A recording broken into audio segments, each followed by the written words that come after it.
Hey everyone, it's Lexi. So in today's video, I'm going to be doing my review of Reputation by Taylor Swift, and this is her 6th studio album that she's released. I will say that I am a huge Taylor Swift fan. I've seen her in concert 2 times, so I can't wait to see her around this time.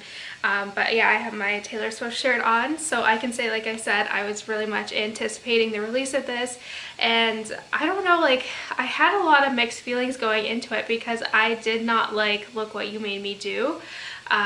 So I was a little worried, but then she started releasing her singles like Gorgeous, Ready For It, and Call It What You Want, which is like one of my favorites.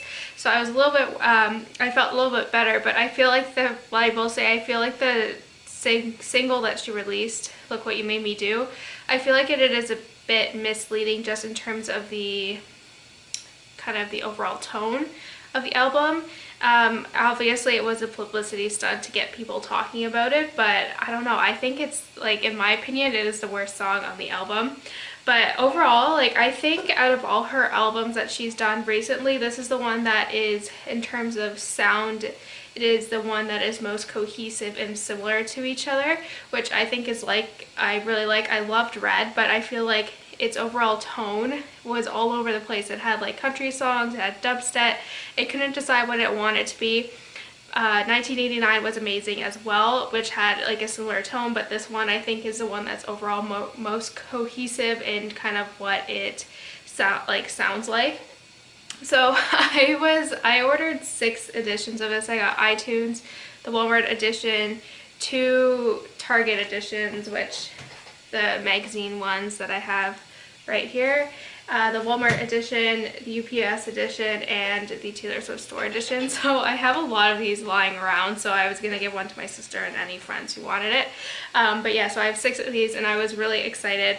I don't know, like, I think, like, overall, I think this is a really, like, a statement album in just my general opinion of it, because there are songs that discuss, like, everything that's kind of happened and that you would know, like, kind of going into it. So there are kind of like those angry songs, which I really like, and they're really sassy, and then there's kind of like the ones you can see where she's kind of experimenting with her sound, where like Ready For It, where she's rapping, which is, I had to listen to it for a few times for me to actually like really kind of actually like it. And then also Endgame as well, where she is kind of doing that rapping talking thing with Ed Sheeran and Future.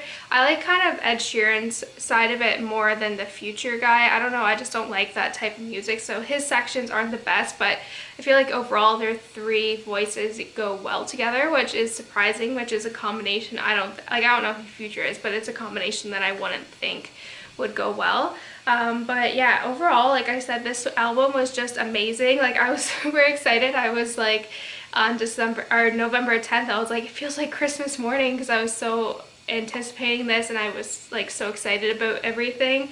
So yeah, it is very, very grown up. I will say, from like her other ones, she swears for the first time in a song, like in here, and I was like, oh my god. And I Did Something Bad, which I was like really shocked about, and then Dress is just amazing, and it's like there's a lot of sexy songs in here, and she talks about drinking a lot, which I was like, you go girl, because I feel like this is a more adult, like an adult themed album, which I really enjoyed, kind of this more mature side of her. So overall, like I said, this album I think I would give 4.5 out of 5 stars. There are some songs on here that I think just overall, like I said, Look What You Made Me Do is like my least favorite song out of all of this. But overall, like, I think it's just amazing, and there's like some awesome songs in here. Next, I'm gonna go kind of share with you all of my kind of favorites on here. There's quite a lot, so I like Don't Blame Me. That one is like, I think it's a really unique sound to it. It has that gospel vibe to it that's kind of intermingled in it, and I think it's really done well. I really like Getaway Car. That one is so good. I think it's probably going to be one of her next singles. And Delicate is amazing. I think Delicate and Call It What You Want and New Year's Day are like my top 3, I will say.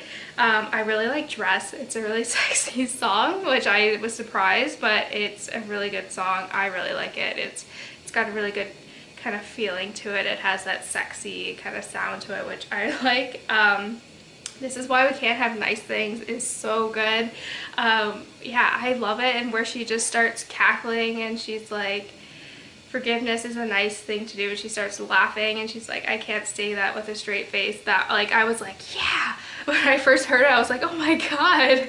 But yeah, that's just amazing. Next would obviously have to be Call It What You Want. That's just like my favorite song.